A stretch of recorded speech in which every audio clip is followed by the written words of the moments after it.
مساء الخير، عاملين ايه؟ ان شاء الله يا رب تكونوا بخير. هنعمل ان شاء الله توقعات يوم الاربعاء 13 12 ديسمبر. كانون الاول 2023. ما ننساش اللايك، حاولوا نعمل لايك للفيديو عشان نرفعه. ومتشكرة جدا جدا لكل اللي بيعمل لايك قبل ما يتفرج كمان. حبايبي ومتابعيني، ربنا يخليكم يا رب ليا. اللي ما يعجبش الفيديو يا جماعه يعمل ديسلايك، مفيش مشكله. قولوا رايكم، قولوا لي في كومنت ايه اللي مش عاجبكم في الفيديو ونصلحه مع بعض. برحب بكل الجداد وميرسي جدا لدعمكم. هنعمل ان شاء الله توقعات. اللي مش عايز المقدمه يقدم اول دقيقتين او 3 دقايق. آه، في ناس بتبقى عايز تعرف القمر فين ومقتطفات كده من اليوم او خطوط عريضه. القمر في برج القوس الناري لحد الساعة 6:30 من مساء الأربع. بعد كده بيتنقل وبيدخل برج الجدي الترابي، بيكمل فيه يوم ونص كمان. لكل حدث حديث. خلينا في دلوقتي في انتقاله من برج القوس. طبعا أثناء الانتقال بيبقى فيه فترة سلبية، لأن القمر بيتحرك. ف يعني مفيش استقرار في حالة القمر، فبيبقى في فترة سلبية. الفترة السلبية دي هتبقى من يوم الأربعاء من الساعة 3 عصرا أو مساء يعني، لحد الساعة اللي هيكمل فيها الانتقال الساعة 6:30 من مساء يوم الأربعاء إن شاء الله. قبل كده تمام، بعد كده تمام. والفترة دي مش أوحش حاجة، الفترة السلبية دي. بس ما تاخدوش قرار، ما تاخدوش خطوة جديدة، ما فيش تغييرات يعني في الحياة بلاش. هي بتبقى ساعتين 3 فمش فارقة يعني. عايزة أقول بقى برج مائي النهاردة. طبعا أنا بقول الخطوط العريضة لليوم، وكل برج بقول في الفيديو بتاعه. عايزه اقول لكم ان العناوين اللي ببقى كاتباها بيبقى فيه خبر في العنوان، ما بشرحوش جوه، بقول حاجه تانية. عشان في ناس بتقولي انت ما شرحتيش اللي في العنوان. لا، العنوان هو مستقل بذاته. في حاجات بتبقى محتاجه شرح بشرحها جوه، وفي حاجات بتبقى مجرد خبر او توقع يعني، ومكتوب بره بس. تمام. آه، في برج مائي عنده سفر، منتظر سفر وعنده سفر كمان. فترة مناسبة لبعض الأبراج، أو هم 3 أبراج الحقيقة، للدراسة، ل- لبداية عمل جديد. فترة مهمة جدا. كمان في ناس هتغير سكنها أو هتدخل تعديل على السكن أو البيت بتاعهم. الحظ كمان في صف برج جدا جدا ماليا. وفي برج أزمته العاطفية هتزداد سوء، وبرج تاني العكس أزمته العاطفية هتتحل. فكل فيديو هنقول البرج هو ايه. دلوقتي بقى نقول أسماء الله الحسنى اللي احنا بنرددها كل يوم، إن شاء الله ناخد بيها طاقة إيجابية.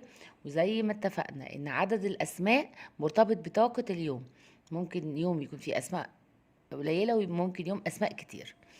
فطاقة اليوم النهاردة، الأسماء بتاعت النهاردة إن شاء الله: المؤخر، الحي، القوي، المجيب، الغفور، الرقيب، الحق، المعيد، الصمد، الوالي.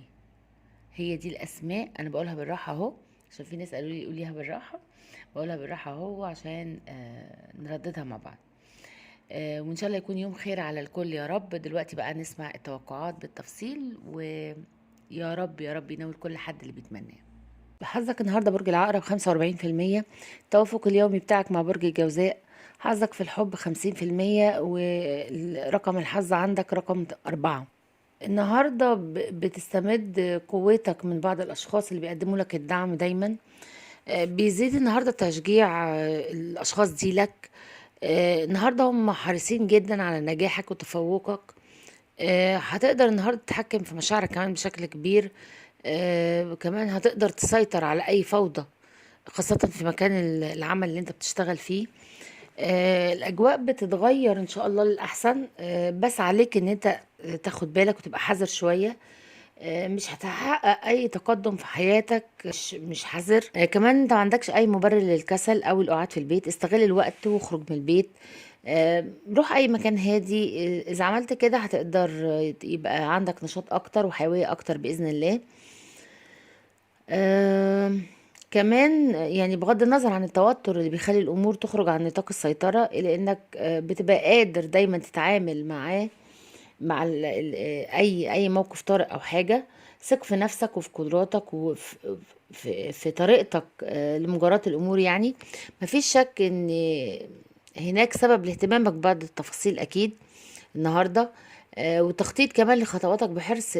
يعني الطريقه دي هتخليك تجني ثمار جهود بعد كده. والنهارده كمان هتجني ثمار جهود سابقه قبل كده، خاصه في حياتك العاطفيه. مزاجك النهارده معتدل جدا لحد كبير باذن الله. النهارده يعني، وحالتك النفسيه كمان مستقره جدا جدا جدا. لكن خد بالك النهارده حياتك العاطفيه احتمال تكون مهدده بالخطر. الجهود اللي بتقوم بيها عشان الشريك يعني هتكون نتائجها غير متوقعه وغير مرضيه بالنسبه لك. ما تتحداش القدر، حاول تحل يعني مشكلة لو تقدر عليها، انما ما تحاولش تحل مشكلة من المستحيل حلها، بالذات النهاردة. يعني ما تحاولش تفكر في حاجة مستحيلة. كمان النهاردة هتعمل حركة تغييرات كده في البيت او في الشغل. بس انت عندك مشكلة معينة كده بتشغل تفكيرك طول الوقت ومشتتة انتباهك. مش هتقدر يعني تكمل حاجة طول ما انت مشتت كده. حاول تقف وتفكر بتشتغل ايه وبتعمل ايه عشان انت تايه خالص. يعني حاول تكمل بحيوية اكتر وبنشاط اكتر ان شاء الله بعد البريك اللي هتعمله لنفسك. سيب المشاكل على جنب عشان ما تتشتتش، واشتغل على نفسك وفكر كويس جدا في مستقبلك. عليك كمان ان انت تعمل اي نشاط مختلف النهارده عشان يعني تتخلص من الملل، تكسر الرتابة والروتين اللي في حياتك. ممكن تقرا كتب، ممكن تثقف نفسك بشوية معلومات عامة حتى، بتوسع نطاق تفكيرك يعني. حركة النجوم في العموم والكواكب بتدعمك النهاردة وهتبقى لصالحك بإذن الله. جرب النهاردة ان انت تعمل حاجة ما عملتهاش قبل كده، جرب حاجة جديدة. آه، روح مكان بعيد، غير مكان قعادك حتى في مكتبتك او في بيتك او في شغلك، هتحس بفرق. على المستوى المهني ابعد عن الزملاء اللي بيثيروا الشكوك. خد بالك كمان من حسد حد فيهم بيحسدك. احتمال يعمل لك كمين او حاجة. يعني حاول تنجي نفسك منه، ولو ان ده هيبقى صعب جدا مش سهل. حاول تحمي نفسك كمان من الاخطار دي اللي ممكن يعني تحصل لك. وكمان يعني ما تقربش من اي تحدي او تصرف عشوائي مش محسوب. بلاش النهارده التصرفات العشوائيه يا جماعه. الحل الوسط هو دايما افضل الحلول. يستحسن ان انت تبقى في الاطار ده، في اطار الحل الوسط، عشان ما تدفعش ثمن اندفاعك بعد كده. النهارده كمان في لقاءات مهمة جدا، بعضها في مفاجآت كمان. في مفاجأة مهمة جدا هتحصل النهارده، خليك جاهز لأي متغيرات. خليك جاهز كمان للتنوع. الفرايتي دي مهمة جدا في حياتنا. النهارده يوم واعد جدا، يوم يعني انت نشيط فيه جدا في شغلك. عندك الدوافع والحماسة الكبيرة عشان تنفذ مهام كتيرة جدا اكتر من المتوقع يعني. في مغامرات كده مهنية انت كنت عملتها ضغطت عليك وعلى اعصابك، هي متعبة جدا انها فيها مجازفات شوية. كمان خد بالك ما تسمحش لحد يخدعك او يعني يغرر بيك او بدماغك. اتصرف يعني ويخليك تتصرف باسلوب سلبي. لان ده هيأذيك بعد كده. فحاول تفكر صح وترتب افكارك يعني. متخليش حد يدفعك لحاجة انت مش عايز تعملها.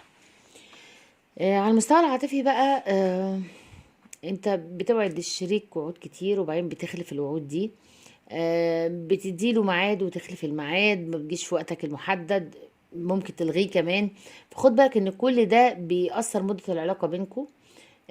لو العلاقة اصلا انت حاسس انها فاشلة انهيها من دلوقتي. وخد بريك او راحة ووقت كافي عشان تدخل في علاقة جديدة. كمان العلاقة لو فيها شوية مشاكل بس يعني في ليميت معين، في فرصة كبيرة النهاردة لحل المشاكل دي اللي بتعاني منها مع الشريك يعني. انت بتدي الشريك دايما اهتمام كبير، لكنه يعني بيستغل حبك ده لمصلحته طول الوقت. فلو انت شايفه استغلالي ابعد عنه. كمان خد بالك ان فرص يعني انك تلاقي شريك يعني مناسب دي صعبة شوية. حاول تدي نفسك ثقة اكتر. حاول كمان ما تقعش ضحية للكلام المعسول من حد. حياتك العاطفية هتبقى سليمة ومستقرة بإذن الله. انت عايز تستقر وعايز تكمل بخطوة الجواز وان شاء الله ده هيحصل في اقرب فرصة. على المستوى الصحي بقى النهاردة الأحلام والكوابيس المزعجة اللي بتجيلك في الأيام الأخيرة احتمال تبقى مؤشر إن أنت محتاج تزور طبيب نفسي أو حاجة، فما فيش مشكلة خالص. اختياراتك الصحية كمان في الأيام الأخيرة كانت سلبية في المجمل. لازم تعيد التفكير قبل ما يقع عليك ضرر ما تقدرش تتجنبه بعد كده. حاول تفكر صح. حاول كمان تبقى متفائل بشأن أمورك الصحية من أول دلوقتي. آم، يعني انت بتحقق تقدم، وان شاء الله انت ماشي على الطريق الصحيح، فكمل. انت مش هتقدر تقاوم المرض للأبد، بالعكس لازم يعني هتستسلم له في لحظة ما، فحاول اصلا يعني الوقاية خير من العلاج زي ما بيقولوا. حاول كمان تاكل أطعمة مختلفة يعني صحية لحد ما، كل فاكهة كتير، كل خضار كتير، واشرب مية كمان كتير، وخد بالك من مشاكل الجهاز الهضمي.